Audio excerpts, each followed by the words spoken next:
वचन मुख्तसर किताब कन जनाब हामिद मुगल साहब।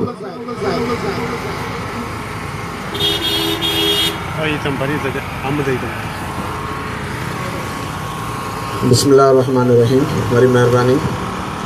सायम सदाई करी मथे सिंध सुकार, सायम सदाई करी मथे सिंध सुकार, दोस्त मिठा दिलदार आलम सब आबाद करी।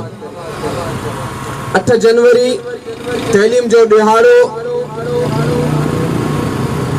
तैलीमी जागरता रैली, तालीम खैरात ने हर बार जो बुनियादी हक है जो उनवान सा मकली पब्लिक पार्क का मकली प्रेस क्लब ताई या रैली जेका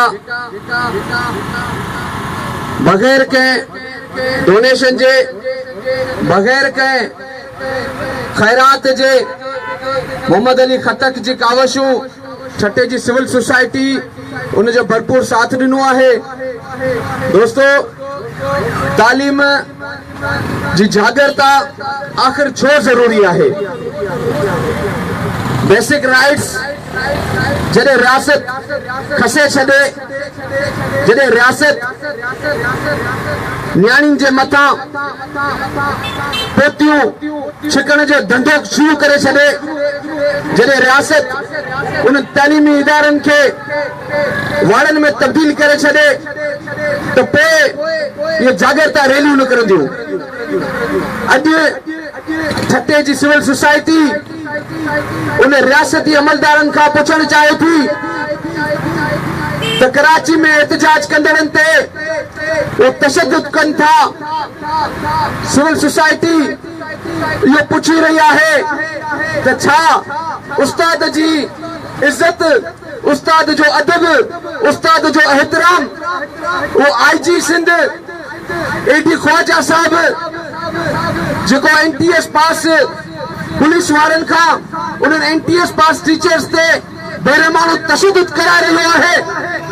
उन्होंने पुलिस वारन जो वातमा जेके उन्होंने उस्तादन जे लाइ गारियूं निकितियूं आहिनि उहे अञा ताईं सोशल मीडिया ते टीवी चैनल्स ते मौजूद आहिनि। वो दहशतगर्दन वांगर उन्होंने सिंध जी न्याणियुनि खे तशद्दुद करे रहिया आहिनि।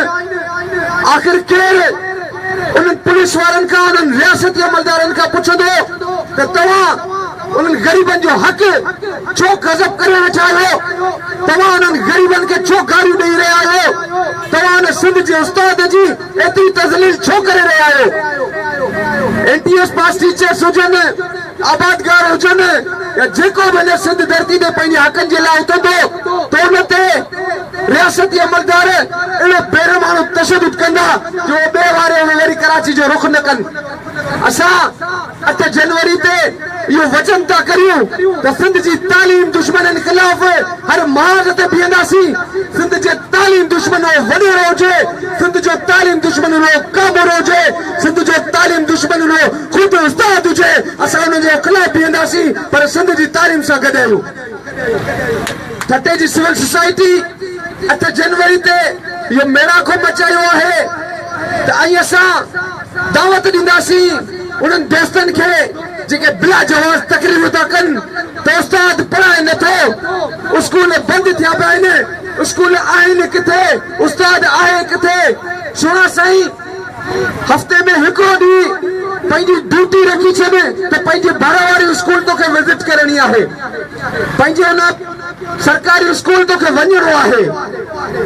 तव्हां जेकॾहिं उन पंहिंजे इदारनि जी पंहिंजे स्कूलनि जी मालिकी कंदा त हिम्मत कोन थींदी, हिम्मत कोन थींदी उन उस्ताद खे, हिम्मत कोन थींदी उन काबूरे खे, उनखे हिम्मत कोन थींदी तव्हांजे ॿारनि खे पंहिंजी तैलीम सां हो ज़ेवर खां महरूम रखे।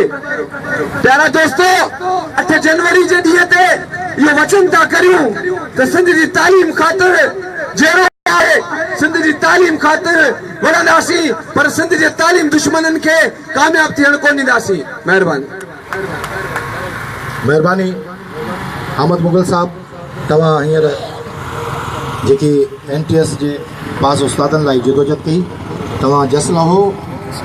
यकीनन हिन वक़्तु सिंध ते तैलीम जे हवाले सां कारा ककर छायल आहिनि। सिंध जी तालीम ते राताओ ऐं धाड़ो हयो पियो वञे।